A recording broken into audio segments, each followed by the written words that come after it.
Donc, je vais vous présenter les 17 startups du tremplin de cette première promotion. Je vais commencer par eCotiz. eCotiz, c'est une solution de paiement en ligne des cotisations dans les clubs de sport. Ça fait gagner un temps fou aux bénévoles. Il n'y a plus de chèques, il n'y a plus de délai d'encaissement. Et donc, ça fait gagner au club à la fois du temps et de la trésorerie. Connected Cycle, on est sur quelque chose de complètement différent. Connected Cycle, ils mettent une carte SIM dans les pédales de vélo. Ils créent une pédale de vélo avec une carte SIM intégrée. Pourquoi mettre une carte SIM dans les vélos? Parce que ça sert d'antivol déjà, ça analyse l'ensemble des performances et puis à terme, il y a des questions de sécurité aussi qui pourraient être réglées si une majorité de vélos est équipée par ce système qui est en fait du tracking de vélo.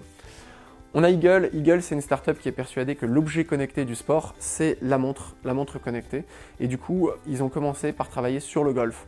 Et donc, en fait, avec cette montre connectée, les golfeurs équipés, qui auront à la fois donc, cette montre et à la fois l'application, vont avoir des coups de golf détectés automatiquement. Ces coups détectés automatiquement, ça va permettre d'avoir une carte de score automatisée et ça va permettre aussi d'avoir une analyse forcément de l'ensemble des performances des golfeurs.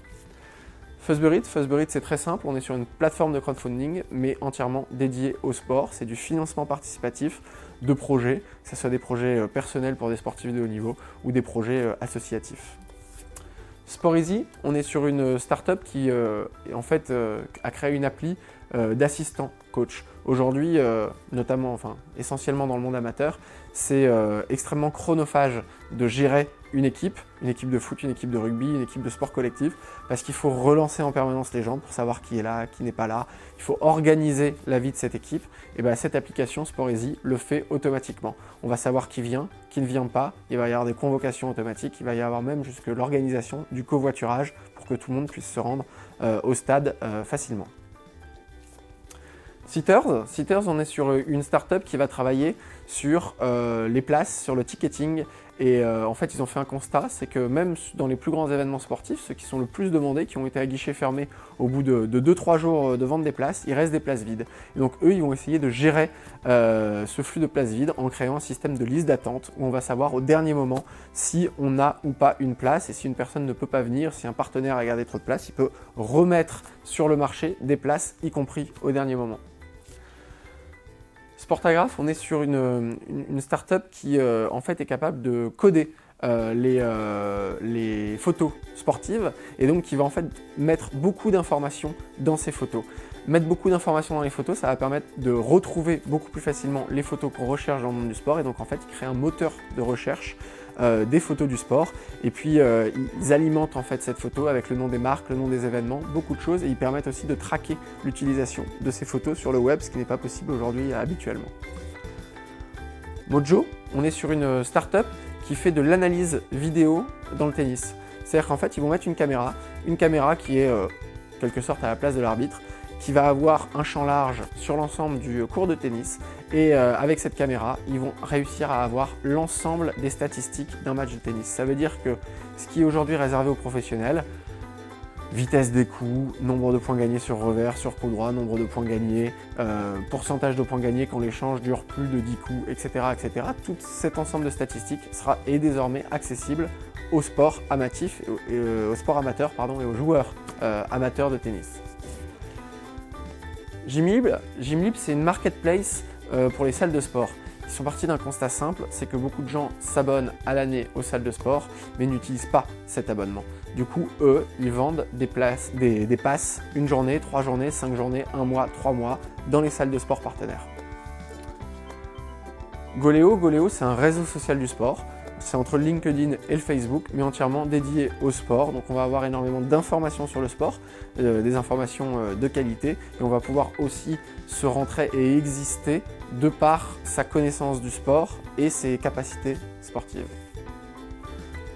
Running Heroes, c'est une startup qui part d'un principe simple, en fait, courez, vous serez récompensé. Aujourd'hui, une personne sur 2 qui court trace sa performance, analyse sa performance avec le téléphone, avec le bracelet, avec la montre connectée ou avec toutes sortes d'objets connectés. Running Heroes va charger ces données et va offrir des cadeaux et des récompenses à ceux qui vont courir en fonction de la qualité de leur performance ou de l'effort effectué. McLeod, on est sur une startup qui crée tout simplement ces capteurs connectés pour le sport professionnel. Ces capteurs connectés, on les voit souvent entre les omoplates des joueurs de rugby. Il y a énormément d'informations qui existent grâce à ces capteurs, et notamment les chocs, la vitesse, le degré de fatigue, et c'est des informations qui sont extrêmement précieuses pour les coachs. Footvision travaille aussi dans le sport professionnel et dans le foot professionnel notamment, puisque en fait eux ils vont faire des statistiques sur des matchs de foot à partir de la vidéo. C'est-à-dire que à partir du flux télé d'un match de football, ils sont capables de sortir toutes les analyses statistiques de ce match. Wisepack, on est encore sur quelque chose de complètement différent. C'est une startup qui a aperçu que dans les courses à pied, il y avait beaucoup de gâchis de plastique, de gâchis d'eau, puisque on boit une gorgée de la bouteille d'eau et on jette la bouteille ensuite.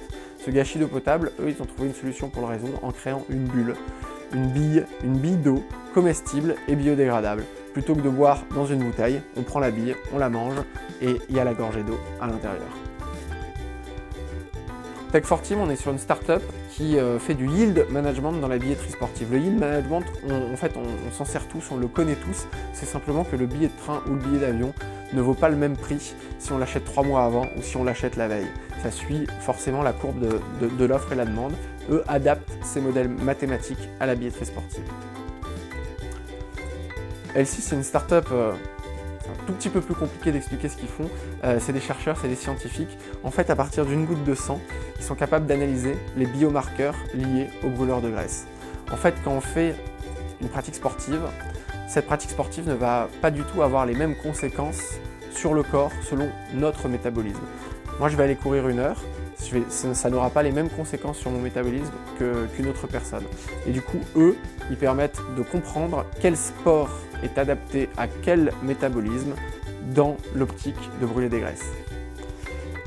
YoFitness, pour conclure, YoFitness, c'est une startup qui ramène une salle de sport à domicile. Eux, ils pensent que les gens ne font pas suffisamment de sport ou ne vont pas au sport parce qu'ils ne veulent plus sortir de chez eux. Du coup, si vous abonnez sur YoFitness, vous recevez un tapis de sol, vous recevez des haltères et vous avez accès à toute une plateforme vidéo pour faire du sport directement chez vous.